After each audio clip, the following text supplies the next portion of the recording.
that the American rabbinate and our friends are well informed and able to counter the campaigns of misinformation and disinformation as it pertains to Israel and the Middle East. So, in that context, there's so much that's currently happening, and no one could do that better than our guest today, Jonathan Conricus, to help bring clarity to the issue of what's happening here. As I mentioned, Jonathan, right before we went on the air, hopefully what he's about to share with us today will stay relevant and not be obsolete by the time this call is over. We will be recording it and posting it on our website. I just ask that everyone please be sure to stay muted and to remind everyone that the next annual conference of the Zionist Rabbinic Coalition, which brings together rabbis to meet and hear from policymakers and leaders in DC, Washington, DC, and other experts, will be April 28th to 30th. We hope many of our colleagues will be able to join us for that. And please know that we also welcome your contributions to the ZRC so that we're able to continue to offer the kinds of quality programs that we have become known for. Jonathan Conricus recently retired as Lieutenant Colonel in the IDF after serving for 24 years as a combat commander in Lebanon and the Gaza Strip, as a military diplomat and foreign relations expert. He served as the IDF's international spokesperson, responsible for the global public affairs, social media, and public diplomacy of the IDF. Most of us first came to recognize and to know Jonathan during the first 3 months of the war against Hamas, when he represented the Israel Defense Forces, the IDF, in international media in hundreds of interviews with top-tier networks. And it was like batting away the missiles that were being sent at him at that time. And he was such an articulate spokesperson for Israel. He often explained complex situations on the ground, delivering updates on IDF social media accounts for millions around the world.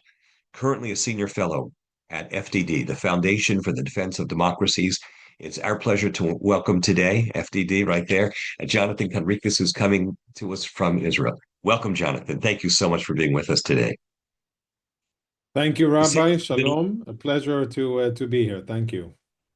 The sands of the Middle East are shifting as we speak, before our very eyes. So let's dive right into it. I'd like to open with just your overview, your perspective of what's happening, and then I'm going to ask a series of questions, first related to Iran, and then after that to Gaza, and from there we'll move on to other prospects in the Middle East as well. Jonathan, welcome, and thanks so much for being with us. Thank you very much, Rabbi, and shalom from Israel. Happy to be here. Not for the first time, and I hope it's not the last time, and I hope that the next time we'll do a talk, it'll be about the demographic growth and the long waiting line in the kindergartens of Metula and Nir Oz, and it'll be about the economic boom in Israel and about Aliyah to Israel. Those are the topics that I would want to discuss in our next Can you hear it? So webinar. no, so it be God's will. Absolutely. Bezrat Hashem, and I hope that we will get to that stage, because that is the real victory that we are looking for. Victory isn't on the battlefield. The war doesn't end on the battlefield. The war continues in diplomacy and in statecraft. And one bottom line that I can offer you up front is to say that we have made progress everywhere, militarily speaking. There isn't a single enemy today that is in a better position than they were on October 7. Each and every enemy that we have, whether it's the main enemy, the Islamic Republic of Iran, or the biggest threat to Israel's borders and to the lives of Israelis, Hezbollah in Lebanon, or Hamas, Islamic Jihad in Gaza, or Iranian proxies in Syria, or the Houthis, or Iranian proxies in Iraq. All of the above today, I'm sure, are looking at the situation and they are not happy. They are not at all satisfied with how events have unfolded. And when you look at the general military picture, not necessarily the diplomatic and international picture and media, but militarily speaking, wherever we look as Israelis, there is progress. But another very important point, unfinished business everywhere we look. There's progress against Hamas, and they are today a pale shell of what they were on October 7 in terms of strategic capabilities, in terms of manpower, in terms of leadership, and in terms of their ability to continue to threaten Israel. But unfinished business because they are still there. And we will speak about the situation in Gaza. In Lebanon, where Hezbollah used to dominate and used to deter Israel and really threaten the lives of Israelis, and in many times actually cause a binding freeze in terms of Israeli decision making. That organization is today at the lowest and weakest point that I have ever seen it. And I remember myself fighting against Hezbollah operatives in 1998 until 2000. And ever since then, I have not seen them as weak as they are today in terms of the organization, their political power, their military power. And when you divide it into their military capabilities, long-range missiles, strategic weapons, precision-guided missiles, and also their finances, and perhaps most importantly, their leadership that doesn't exist anymore. However, Hezbollah still exists in Lebanon. They are still a powerful military and political entity. And despite the fact that the Lebanese state is trying to disarm Hezbollah, as per the ceasefire agreement between Israel and Lebanon, that hasn't yet happened.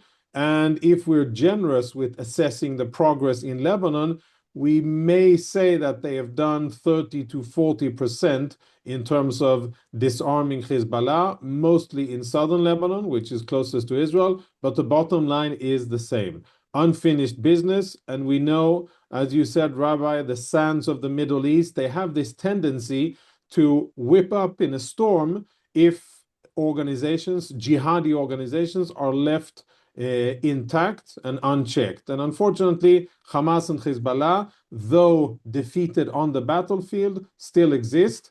And unfortunately, isn't looking as if they're going to be dismantled or disarmed anytime soon. Now, the situation is sensitive, where basically everybody is waiting. People are checking the news. People are listening very attentively to newscasts and looking for every piece of information that could indicate that an American strike is coming and finally happening against Iran. And then what would be the Iranian answer, or what would be the consequences? So Israelis are definitely on, I would say, high alert. The defense systems, very happy to see, and this doesn't get filtered through American and not even Israeli media, the level of connection, the intimacy of cooperation between the US and Israel, I would say, is unprecedented. We've had a series of high level meetings, Israeli senior officers, military officers that have traveled to the US per American requests, in order to coordinate, in order to make sure that we are on the same page in terms of scenarios. What happens stage one? When the Iranians attack, what happens then? How is Israel likely to respond? And going through those scenarios in order to be better prepared. And I can tell you, it is going to be a very, very complex battlefield and airspace over Iran and over Israel if and when there is fighting. And it's going to be challenging to coordinate, and we're going to have to be very focused and very professional, and also very fortunate to make sure that everything works, and that Israel is capable of defending itself, and that the US will be able to do what it needs to do in Iran. But the main word is waiting. Well, Last thing that I'll say. if I can, let me interrupt here because I want to be able to pick up before you go into the next issue. One of my takeaways from what you've just said is that there is a distinction between that which happens both in the military perspective and in the diplomatic perspective. So the United States and Iran are scheduled to have talks later this week on Friday in Oman, and move, by the way, at Tehran's request rather than where it was supposed to be. Before we get into that, I want to ask about the internal unrest that's happening in Iran. Seeing things unprecedented in terms of that and the prospects for toppling the regime. My question to you is, can U.S. actions help to encourage that the insurrection. What should the United States do? What is it doing? How do you think the United States, how the Trump administration has played its hand? The military action, is that going to help or not? So, talk a little bit about the connection between that. And then I have some follow-up Yeah. questions as well. Yeah, this topic, Rabbi, is actually there's a lot of resentment and disappointment so far that me and my colleagues at FDD and other people who engage with the Iranian diaspora and who speak with Iranian journalists, obviously outside of Iran, there's tremendous frustration because people in Iran and people outside of Iran don't understand what's taking so long because they are clinging to the president's tweet and numerous statements by the president that help is on the way and that they can and should take to the streets in order to confront, they meaning the Iranian people, in order to confront the oppressive Iranian regime. And currently there's a lot of daylight between what the US said that it would do and what has been done so far. I think that there is still faith within the Iranian diaspora, and I don't know enough about what people are saying and thinking in Iran, and I doubt that anybody actually can say that with confidence today because of the media blackout and how oppressive the regime is. But I would say that what the US, what Iranians are hoping for, and millions, I'm talking about millions of people, is for the US to go in and to deliver significant blows to the centers of gravity of the regime. Their institutions that are the worst and the most important in terms of oppressing the people, which is the IRGC, the Basij, and certain parts of the police, and of course, the main hub and center of power around the so-called supreme leader. Those are the key targets that need to be taken out for there to be anything to speak about in terms of allowing the people, the Iranian people, to get some tailwind and support Yeah. and actually be able to take back their country. But I would say that currently, if we look at things realistically, there's a big gap between where Iranians thought that they would be after President Trump tweeted and where they really are. And yes, the accounts coming out of Iran are absolutely horrendous. This is a level of brutality and cruelty that is unprecedented even by Iranian standards. And we are talking about a regime that is, amongst the top five in human history in terms of cruelty, competing with Soviet Russia, with the Nazis, with the Chinese Communist Party. Really horrendous things. We're hearing very disturbing reports about cruelty, mass executions, torture, rape, mutilations, burning of bodies, and it's coming from various verified sources. Very difficult to hear this, and so the bottom line here is that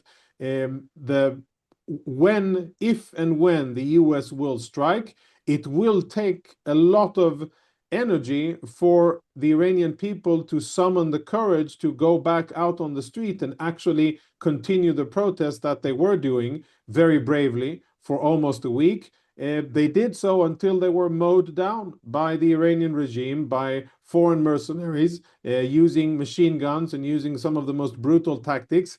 And that is where we stand today. I think we have, and this is an important part, we have a unique opportunity, a once in a century opportunity to actually get rid of that horrible, oppressive, violent, and terror supporting regime that has been controlling Iran for the last 47 years. And I can say However, that at FDD, we've been campaigning for that, and we are not alone, but we are perhaps the ones that are at the forefront of it, speaking with US legislators, sure. speaking with decision makers.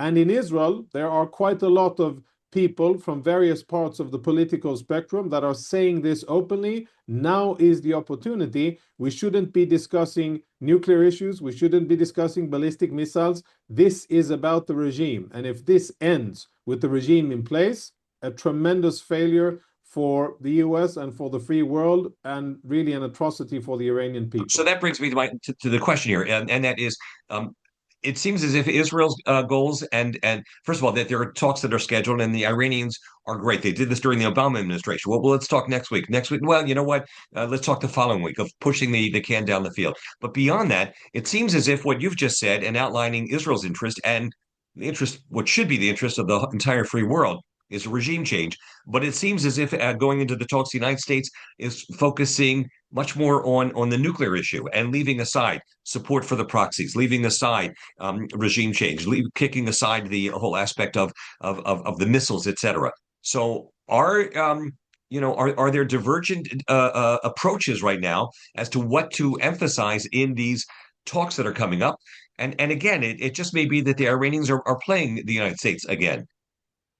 Yes, the Iranians are very skilled diplomats. They have a long history of skillful diplomacy that serves the purpose of actually obtaining nuclear military capabilities. They are master delayers, and they're very good at deploying smoke screens and diversions and delaying tactics, all while sweet talking the American and international media, and frankly, doing it very well. And I have to give them credit for being good at the craft of diplomacy and of misleading American decision makers, specifically during the Obama administration, but also a lot of times misleading and fooling the world and almost getting away with it. Thankfully, they have not gotten away with it. And what we see now could be one of two options. Either the Trump administration is going to repeat the mistakes that the Obama administration 1 and 2 did, and are actually going to engage with the Iranian regime in nuclear negotiations, very narrow and specific, focusing only on enrichment. That is one option. And, it's very peculiar. And my colleagues at FTD, we commented on this almost immediately. I remember Mark Dubovitz, our CEO, tweeting about it. When you look at the other nations that are going to be represented in the room as part of the negotiations, all of them are Muslim states, few of them are American allies, and none of them are democracies. So it's a very odd choice of states that are going to be to have a seat at the table. Not looking very good in that sense. And yes, from past experience, we know that how things can go with the Iranians when you give them an inch or when you give them a finger in terms of negotiations. So one option is that the Trump administration, may be led by Envoy Witkoff and others who are proponents of the diplomatic channels, are saying, let's negotiate with the Iranians, and that is what actually is what's happening. I hope that what's happening is the second option, and that this is a way that perhaps is a repeat of what the Trump administration did in the run-up to the 12 days of war last year, which was basically to deploy similar tactics of ruse and to try to convince the Iranians that, yes, the US is coming to negotiate, when in fact it wasn't, and it was getting ready to take out Iran's nuclear military capabilities. Both options at this stage exist. There is a lot of spin, a lot of information that is out there. The Iranians are out and speaking in many different voices. Some of the messages are harsh and aggressive, those coming from the Revolutionary Guard, from the parliament members, and from members of the military, speaking a lot of what Iran will do if and when Iran will be attacked. But then you have sweet talk and diplomacy and a lot of talk and fluff and spin about international law and diplomacy and negotiations and that kind of things from the foreign minister and representatives of the supreme leader. So it's different voices, but at bottom line, I think it's unclear at this stage what actually the US thinks that it can get from negotiations, especially looking at the fact that the Iranians have said, we don't want to start negotiations with American warships in the region, and we do not accept the fact that there are any preconditions for the Sure. negotiations. And They've said they last, don't want to give up their weapons. They've said they don't want to have regime change. And yet the United States going into it. You mentioned the American negotiator, Steve Witkoff. I'm going to ask you a very blunt question, and that is, Witkoff, as we know, has very close ties, financial and business-wise, with Qatar, extensive business deals in the Middle East. He has said various things over the time. Can he be trusted? So, as an Israeli, I am very appreciative of the president, his administration, and of the success of his diplomatic staff, Secretary of State Rubio, and also Witkoff and team and Kushner, specifically when it comes to getting our hostages back. And I will be forever grateful for that real, I would say, miracle, diplomatic miracle, which was done with a lot of finesse and that had Witkoff's and Kushner's and many other fingerprints on it. And for that, I am very thankful. And I think millions of Israelis, and I'm sure Jews around the world, are thankful for that. And I don't think that our hostages would have been home had it not been for Witkoff and the team, and also his ties with Qatar. But at this stage, I am not confident at all, not at ease with the level of Qatari influence in what's going on in Gaza and with the current situation of how the US is postured when it comes towards Iran. And I'm always careful, when I listen to reports in the media from people that I didn't hear them say it myself, in judging what people are doing and saying. But I think that one cardinal mistake that this American administration is doing in the Middle East, amongst many very positive things, is allowing Qatar a seat at the table, elevating Qatar to a very high and prominent position of basically deal maker and negotiator in the region, and not asking Qatar to pay any price for their support in terrorism, for their incitement against the US and against Israel through Al Jazeera, for supporting Hamas as they have been doing, and they're getting away with a lot of horrible crimes. People say and allege that it is related to business ties and relations that members of the administration have with Qatar. If that is the case, that is something that's very regrettable, and I think that the policy here is mistaken. Qatar is not a friend of America. It is not a friend of the West. Qatar is a country that supports the Muslim Brotherhood, that wants to undo the global order and to spread a very extreme interpretation of radical Islamism. That isn't a country that should be elevated to celebrity status. They shouldn't be welcome to the capitals in the West. And sadly, they have a lot of influence in the US, and I can only regret this. So before we move in regard to the aspect of Qatar's role vis-a-vis Gaza, one last question, and that is, should the United States find that the negotiations are not going where they want it to go, should the United States and Trump then decide to take military action? What do you think about the response may be in terms of Israel possibly having be on the front line for any kind of response that Iran may have? And after that, then I want to turn to Gaza and other issues there. Well, Rabbi, I think that the assessment here in Israel is that, and that's shared by the IDF and other security organizations, that unfortunately Israel will become frontline and that the Iranians will indeed attack Israel. Now, there's one issue that there are many issues that are complex, and I'll share some of the complexity. Imagine a scenario where the US understands that the Iranians are just wasting time and trying to delay matters, and that there's absolutely no intention of good faith negotiations and actually getting rid of their nuclear weapons, ballistic missiles, support for terror organizations. And the US says, okay, we've had it, and now we're going to fulfill our promise to the Iranian people, and we're going to strike in Iran because of the atrocious murders that the Iranian regime perpetrated against the Iranian people. Great. The US has the military ability to do so. And since Israel paved the way last year and opened up Iranian skies in terms of air defense, it would be a task that the US would be able to do with relatively low risk. No combat mission has zero, but relatively low risk for the lives of American servicemen and women. Now, if and when that happens, it is likely that the Iranians will quickly fire massive amounts of ballistic missiles towards Israel. Now, here's a dilemma that I can share with you for you to understand how complex the situation is and how many moving parts we have at the same time.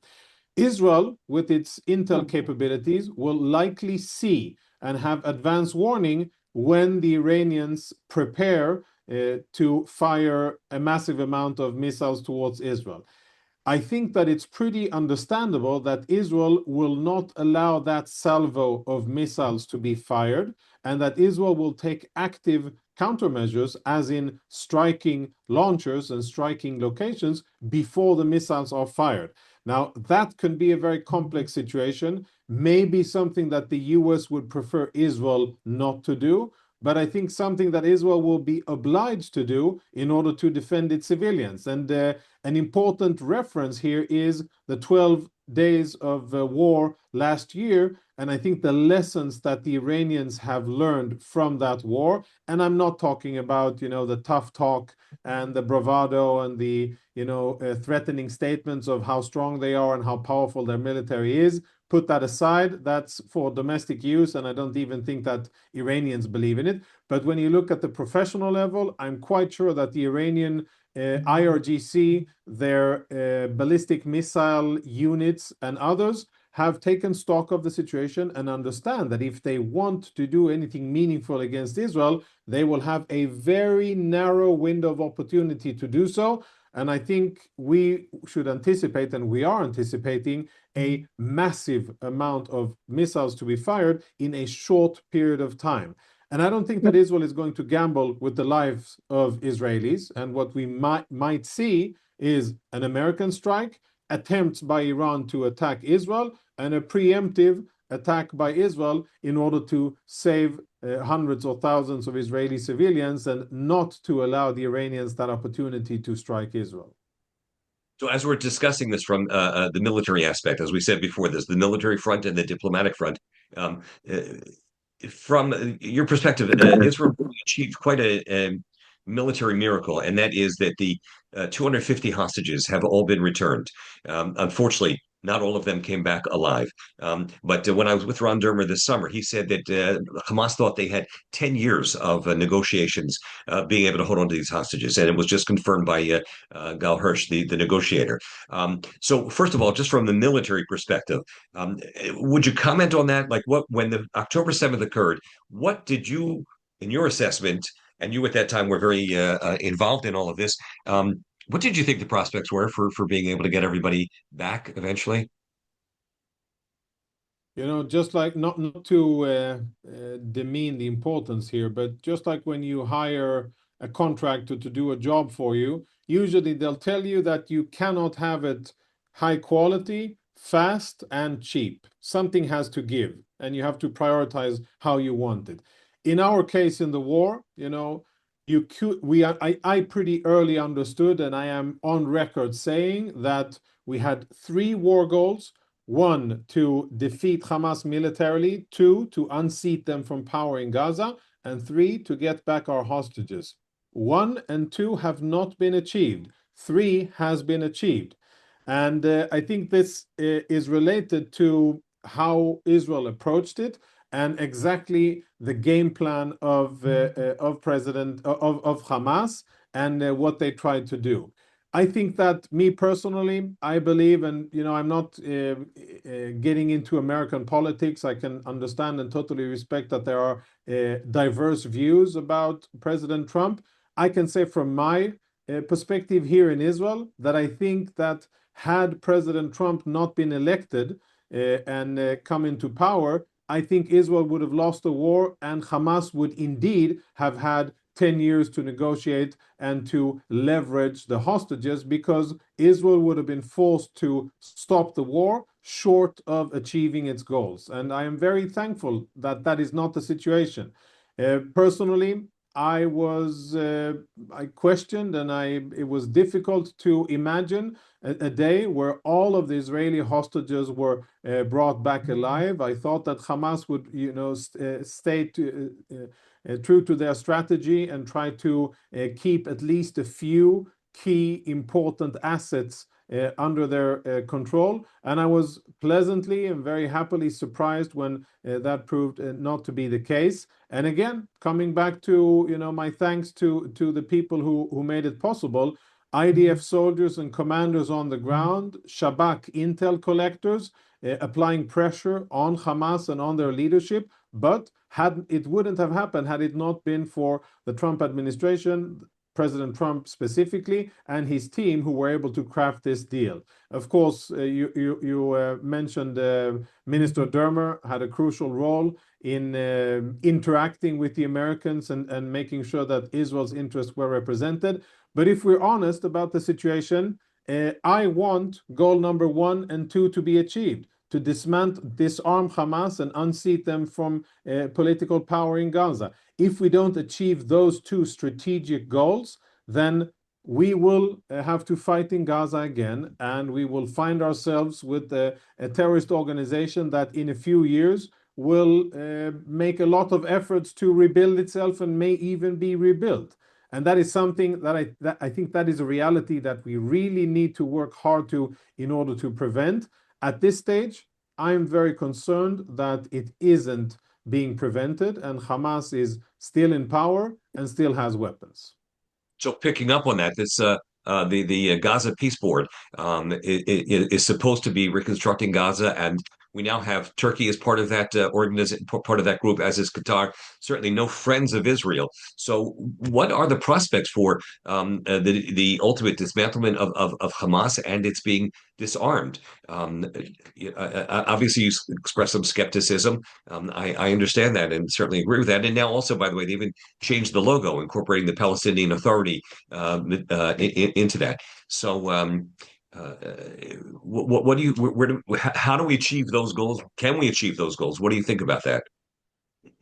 We can achieve them, but currently it doesn't look as if Israel is willing to pay the diplomatic and military price in order to do so. And frankly, I think that the current political situation, diplomatic, international political situation that Israel is in, is very binding and restricting.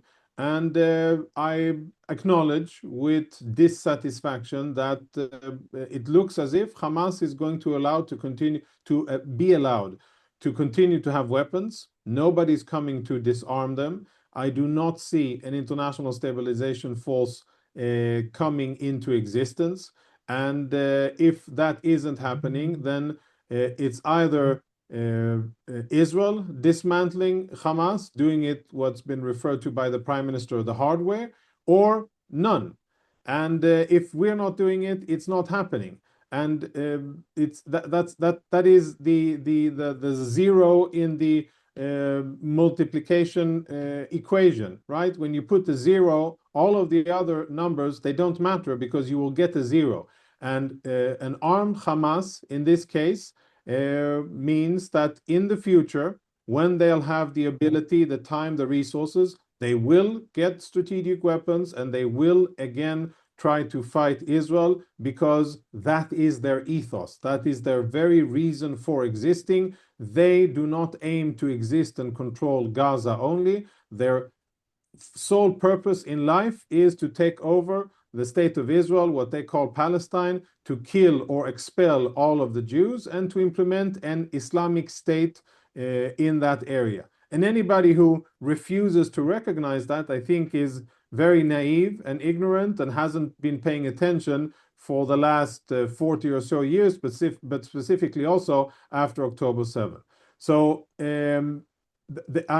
this is where we are today. Now, frankly, I think Israel isn't in the diplomatic position where it can dictate too many no's, too many negatives in terms of the future of Gaza. Something has to give.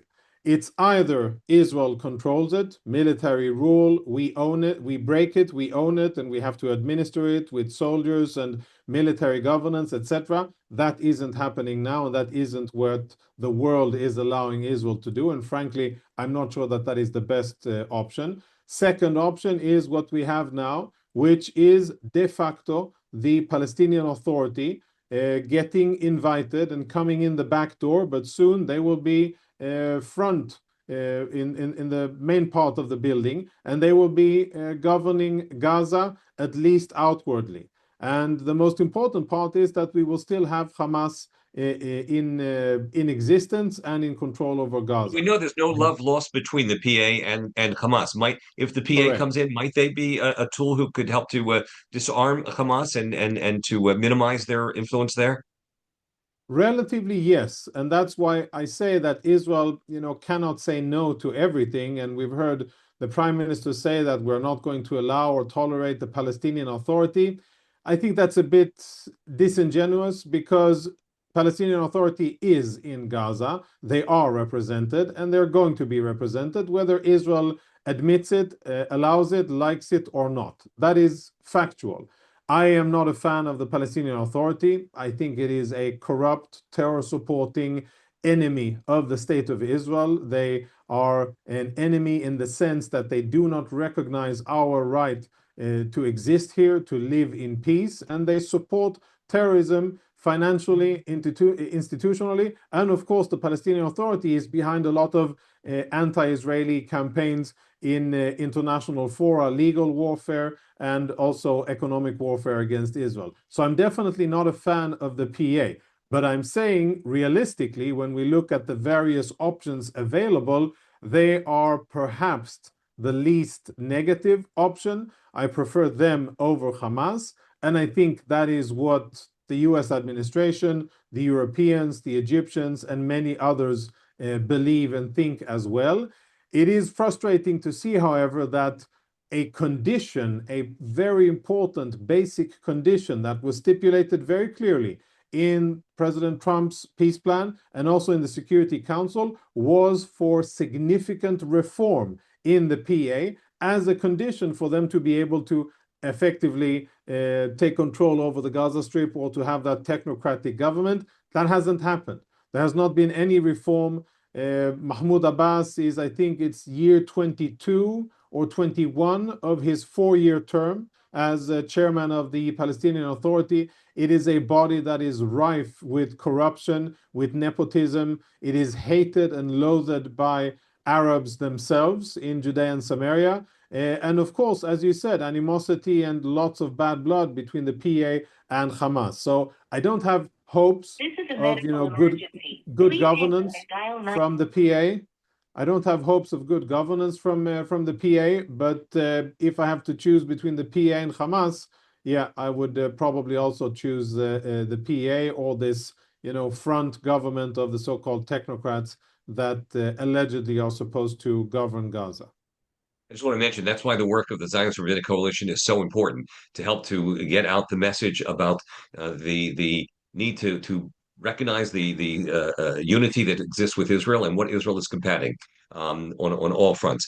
Moving to one of the other fronts there. We've seen all of a sudden an alliance seems to be emerging between Turkey and Saudi Arabia. Saudi Arabia moving away a little bit from the path they were taking towards Israel. Some of the clerics and imams are making statements and things like that, which are very hostile and antagonistic towards Israel. Is it possible that the success that Israel had with the United States in knocking out or setting back Iran's nuclear program had the unintended consequence of maybe saying to Saudi saying, "Well, gee, we don't really need Israel so much anymore"? Or how do we understand what's happening with these shifting alliances? Saudis had been very close with the UAE, and now it looks like there's more daylight between them as well. So Turkey, Saudi Arabia, and of course Qatar, which we mentioned before. How does all of that play out in the equation right now of what's going on? Yeah, so when we look at the Saudis, I can understand from their perspective, they basically got almost everything that they wanted from the US administration without making any concessions and without joining the Abraham Accords. And for many years, the anticipation was that the Saudis would join the Abraham Accords and normalize ties with Israel, and in return, they would get weapons and security guarantees and things that they needed from the US. They got most of what they wanted from the US anyhow. And then, like good traders and businessmen, they took stock of the situation, and they said, well, we actually don't need to make any concessions to Israel and to normalize ties with Israel because the Americans have given us pretty much what we want anyhow. That's a similar situation, by the way, in Syria. Same thing.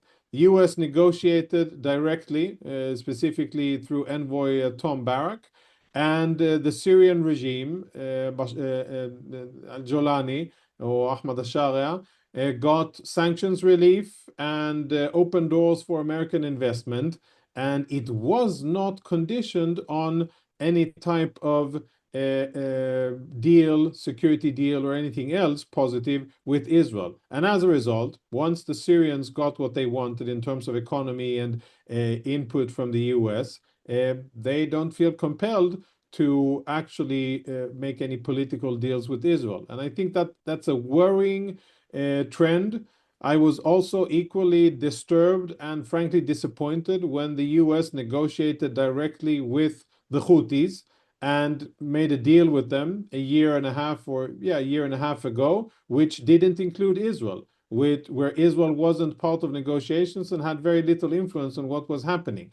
And that's a negative situation where in the past, with different administrations, by the way, Democratic and Republican, Arabs in the region knew that a great way to get to Washington and to get good things that they want for their national security goes through Jerusalem. Through these three examples, that situation is now different, and I don't see a lot of positive outcomes of it. Maybe they will happen in the future. The other countries that you addressed, Turkey and Qatar. We spoke about Qatar, very, very negative, and they're getting away with a lot of bad things. Just, side note, not really strategic business here, but you spoke about information and the work of the what the coalition does and how Coalition, sure. how you spread information, etc. Imagine, today a lot of people use AI as search engines in order to obtain information. There's a very troubling deal that has been made between Google and Al Jazeera. Al Jazeera from Qatar, supporter of Muslim Brotherhood and Hamas and many other terrorists. And what's happening behind the scenes is that Al Jazeera is acquiring services from Google, including AI services. And what they will get in return is prioritization and preference when people search using Google AI tools. They will get a lot of information that has been provided by Al Jazeera. And that's, of course, very relevant to Israel because we know what type of information they peddle in and what type of lies and atrocities they say about Israel. And when I see, that happening, Google supporting Al Jazeera and really providing them with these steroids, multiplying their capabilities, very worrying. Last word about Turkey. By the way, and this was an interesting essay. If you're interested in the topic, a colleague of mine at FDD wrote a very interesting piece on it, Toby Dubovitz, no, not Dubovitz. I got her family Toby name wrong. Dershowitz. Thank you. Toby Dershowitz wrote a very interesting piece about it. And if you're interested in it, then that's definitely something that I suggest reading. That's a side note on Qatar, but really how fast things are moving. Last word about Turkey. And I'll give you a personal perspective here. I'm looking very closely at Turkey, its military capabilities, its Air Force, Navy, Army, what they're saying, what type of capabilities they are procuring and trying to obtain, because I listen to what they say, and what they say is pretty clear. They are seeking to achieve military parity with Israel, and they see Israel and they describe Israel as a threat to Turkish national security. They haven't yet defined Israel as an enemy, which is one step above a threat to the national security. Maybe they will in the future. I hope that they won't. But when I look, towards the northwest, towards Turkey, I am concerned because I see a country with imperialistic dreams and aspirations of returning to the glory days of the Ottoman Empire. And I see a semi-autocratic leader, Erdogan, who really dreams of being Sultan. And I hear the rhetoric, I hear the statements, I see the actions of Turkey in the region. Most of it is very negative when you look at it from an Israeli perspective, and it gives you a lot of room for contemplation.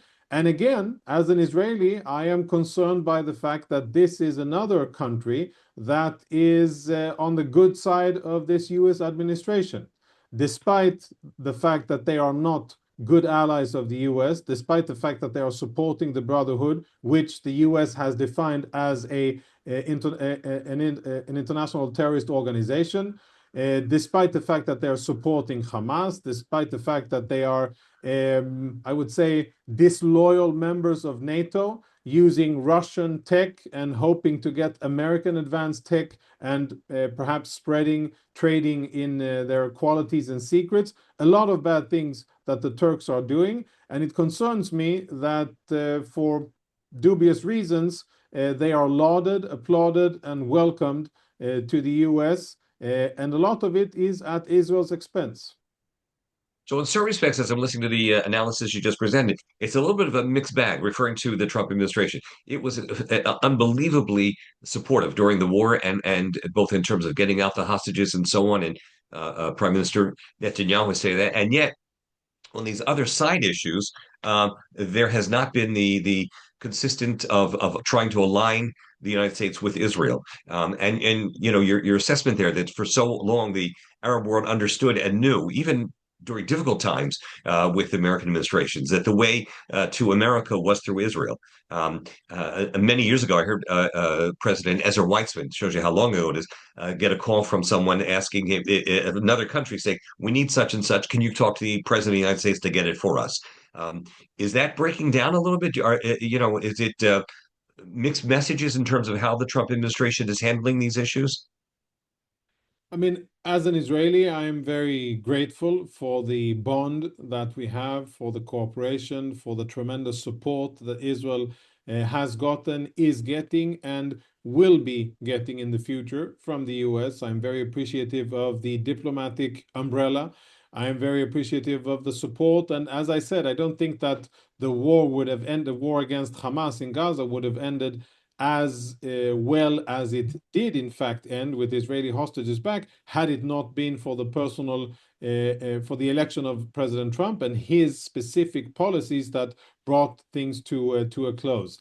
And I'm, of course, the first administration with the recognition of Jerusalem, the Golan Heights, many very positive and clear and tremendous things that the president has done, he and his team, in favor of Israel. When you look at the people in this administration, when you look at the cabinet and members of the different secretaries, great people, proud American patriots who also, I think, watch and have a positive, very positive attitude towards Israel, which I am very thankful of. But I am not happy with Qatar and Turkey. And I am not satisfied that these countries, I think that there's room to consider the location of the Al Udeid Air Base.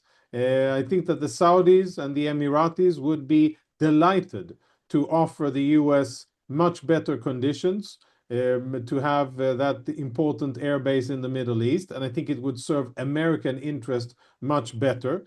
And I, for one, would love to see Qatar right-sized and exposed for what they are, a small country with tremendous, fantastic wealth, with a lot of divisive activities around the world. And sadly, you can see that these activities are successful and they have been able to manipulate and get favorable opinions and coverage. And that is something that isn't good for the future. It's not good for Israel. I don't think it's good for America either, because it's never good to have bad allies. It's never good to have unfaithful, unreliable, shifty allies. And that is what Qatar is. Qatar isn't a country that should be trusted. And I don't think that Turkey is either.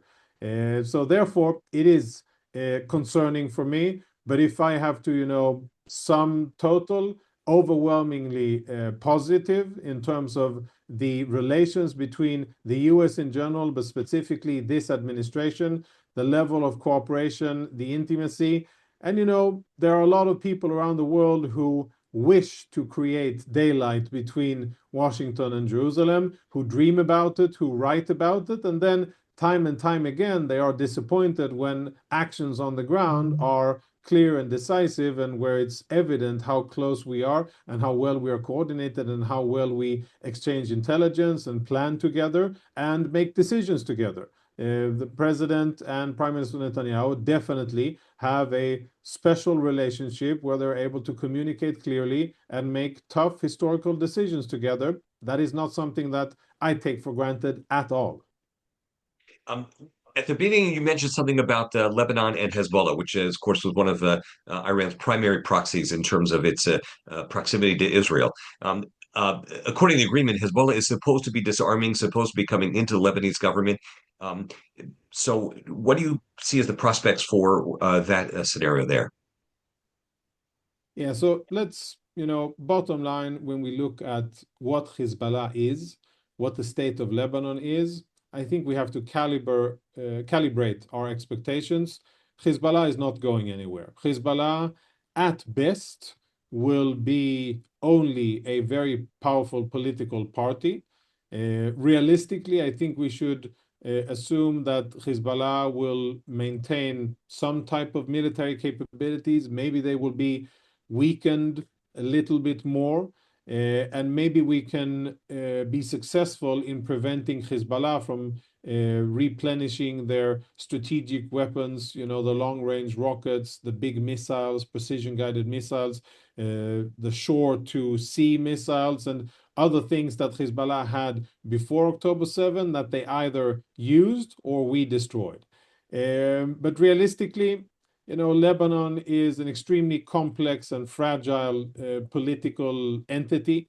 It doesn't make any sense, the way that country was formed with French colonial dictates, because the division of power there, it makes it almost impossible to govern in a meaningful and effective way. And Hezbollah and their Iranian masters have used this and have exasperated the situation in Lebanon. They've done that for many years. And today, when you look at the political map and when you look at the situation in Lebanon, the Lebanese armed forces, even though they have committed to disarm Hezbollah, even though the Lebanese government, the president and the prime minister have said so and have stipulated that this is a number one national goal, that there should be the monopoly on the use of force under the authority of the government, and that there shouldn't be any external armed militias in Lebanon, which, it's a basic requirement of sovereignty. But if we're honest about it, the Lebanese armed forces, they're not strong enough to actually do it. And it goes against Hezbollah's very basic DNA to actually hand over their weapons. Similar to Hamas, their core existence is jihad. It is armed struggle, armed warfare against Israel. And I think that they would do a lot of things before they lay down their weapons. So we're still in this impasse. A year and almost 2 months have passed since the ceasefire in Lebanon came into effect. Progress has been made.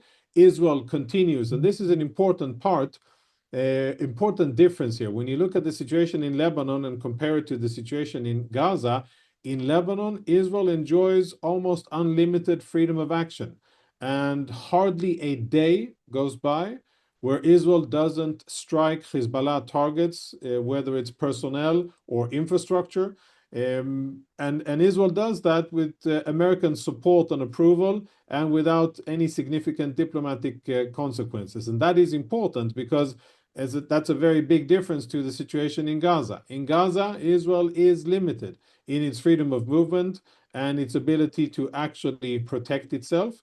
And I recognize here with satisfaction that Israeli policy is different when it comes to looking at enemies on the other side of the border and deciding what action to take against them. The mindset in Israel before October 7 was very defensive and responding to enemy activities, but not taking any initiative and trying to contain a situation instead of to do decisive political or military action. That is what allowed Hezbollah to become what they became. That is what allowed Hamas to become what they became in terms of their military capabilities. Today, I would say that Israel is operating differently, specifically in Lebanon, but also in Syria. And that's a good thing that I hope Israeli leaders will continue to do to make sure that the ability of our enemies to stockpile weapons and generate military capabilities that threaten Israeli civilians, that we target that ability and that we constantly minimize it. In lieu, of course, of a political solution that makes it unnecessary to do so. But I don't think that that is really in the cards for now. So bottom line with Lebanon, as I said in the beginning, progress has been made. I think we've gotten to the Lebanese armed forces have picked all of the low-hanging fruit, and now it's more difficult objectives to achieve.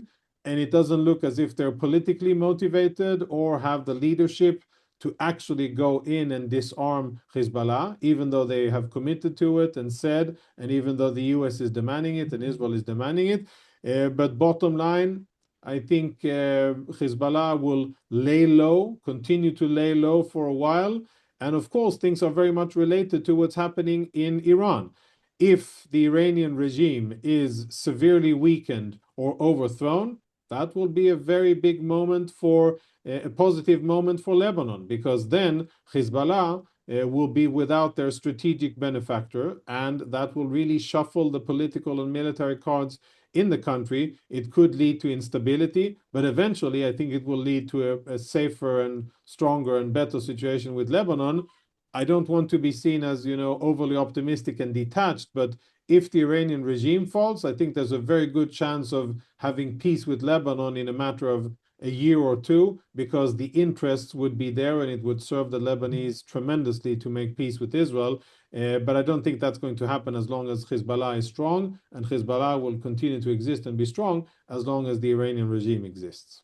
I want to just touch on two questions before we wrap things up. And so if you can just respond briefly. The question I'm about to ask is one I actually am reluctant and hate to ask, but I want to ask it. And that is, we've seen how Israel's been able to knock off the leadership of Hamas. Top leadership there, of Hezbollah, top leadership there, and others as well. And yet somehow they still manage to resurface. The organization does not go away. Can you share, any message of hope? Because maybe it has to do with what you said just now, the reverse of Israel's policy to be proactive and not just reactive. But I sometimes just can't help but wonder. It seems like every time a head is cut off, then someone else surfaces. Maybe not as good as the first guy, but it's not as if they go away. No, they don't go away, and it is very difficult to kill an idea with force. And the idea here is the important thing. And I mean, I'm speaking to a congregation of rabbis. I don't have to explain the power of faith and how important that is as an organizing factor in life. Our enemies are faith-driven.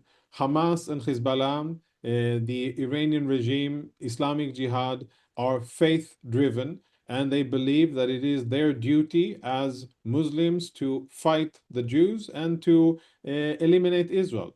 And there's a limit to what you can achieve with military capabilities. And as you said, Rabbi, I agree with you. Israel has done some pretty amazing things militarily in Tehran, in Beirut, in Gaza, in Sana'a, and in other places that probably no other country could or has ever done or will do.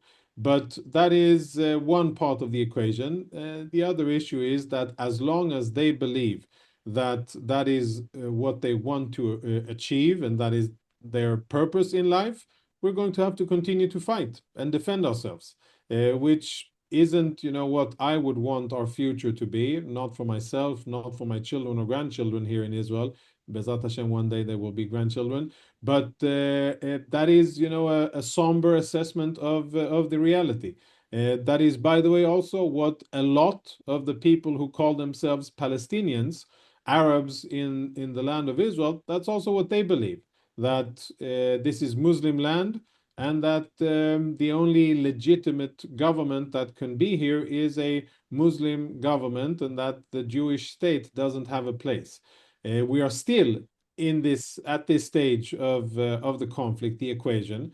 And for all of the people, who may be that may be very saddened by my perspective and outlook on it, I think we should compare it to other conflicts between other nations and religions. Look at Europe, how long that took for Europe to come to a situation where there are a union now and no borders and apparently no war between most of the members. It took them around 1,000 years and two world wars and multiple regional wars before that. So I don't think we should be naive and think that things will go away in the Middle East just because they've gone away in other parts of the world.